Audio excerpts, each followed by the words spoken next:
Today, we're all faced with tight deadlines and constant demands on our time. This is especially true for students who must study for tests, write papers, and tackle homework assignments night after night. Still, there are certain days when it seems impossible to get anything done. Things come up unexpectedly and you find yourself with nothing to do but wait until the evening or the weekend rolls around again. What's even worse is that these unproductive days keep recurring week after week, until you feel like your entire life revolves around waiting for the moment when you can finally relax again. The stress of always having something to do becomes overwhelming very quickly, leaving you in a perpetual state of agitation. If this sounds like you, then you have probably experienced the negative effects of procrastination. But don't despair, there is hope. Countless people have battled their inner demons after discovering the secrets of the ancient Stoic philosophers. With a little self-discipline, positive thinking, and perseverance, anyone can achieve success when it comes to fighting procrastination once and for all. Epictetus has already told us what it takes to make progress. Progress is not achieved by luck or accident, but by working on yourself daily. Procrastination is the habit of putting off a necessary task until a convenient time.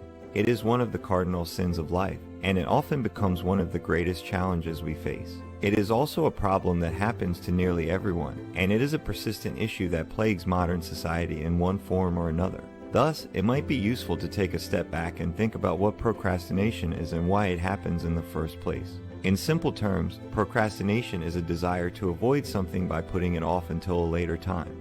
But why do we engage in this behavior? There are a variety of reasons why we may fall prey to this common human psychological quirk, but the most common one is laziness. Procrastination is often linked to a feeling of exhaustion. We don't want to do something because we simply don't have the energy to do it, so we put it off until another day.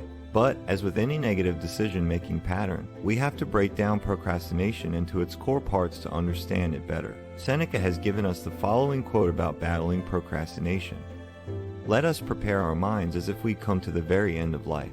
Let us postpone nothing. The one who puts the finishing touches on their life each day is never short of time. It's a simple question that has a simple answer, because we want to. Procrastination is a choice, and it is possible to make different choices. There are many different reasons why we may feel like we need to put off a task, but the key to overcoming them is to understand what makes us feel that way in the first place. Several psychological and socio-economic factors contribute to our desire to procrastinate.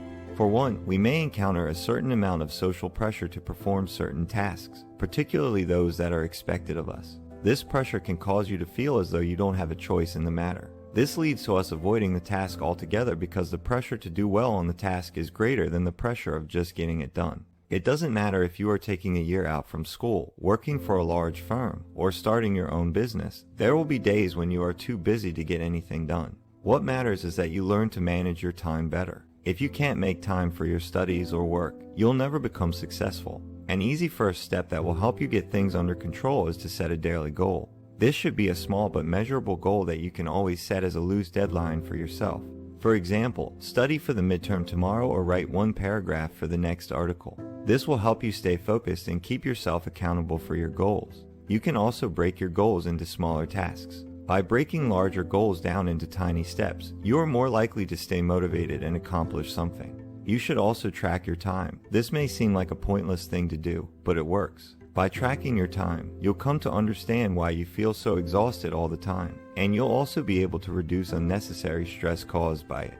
Using a calendar also helps you plan out your tasks. This is a simple yet effective time management tactic that will help you prioritize your tasks, organize your schedule, and keep track of all your appointments and deadlines. The great Roman Emperor Marcus Aurelius has reminded us of the following advice about poor time management. You could leave life right now. Let that determine what you do and say and think. Procrastination is known as the enemy of improvement for a reason. It is a dangerous enemy. It can come in many forms and it is capable of destroying everything you've worked for. Why? Because procrastination is characterized by an attitude of negativity and a continued feeling of exhaustion. You will be less likely to see the opportunities that present themselves to you every day. You might be doing well in a certain subject, but if you don't put it on paper, you'll forget everything very quickly. As time passes and you don't write any papers, you'll get discouraged and lose interest altogether. Anyone who has ever tried meditation, reading self-help books, or attending therapy knows that changing your behavior is one of the hardest things you'll ever do. However, we all have the power within us to make these changes, and the only thing standing between you and success is yourself. That's why you must use the principles of self-discipline and positive thinking if you truly want to succeed.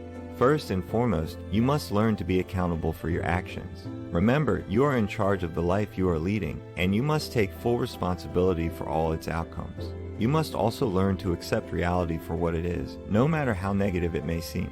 You must also be willing to accept help when it is offered, and you must learn to put others' feelings above your own. You must also learn to be comfortable with criticism, both positive and negative, and you must learn to compromise when necessary. The difficulty of any task is not measured by the task itself, but by the desire to perform it. Learn to accept that you will sometimes have to wait for things, accept criticism, and learn to compromise when necessary. This way, you will be able to overcome procrastination once and for all.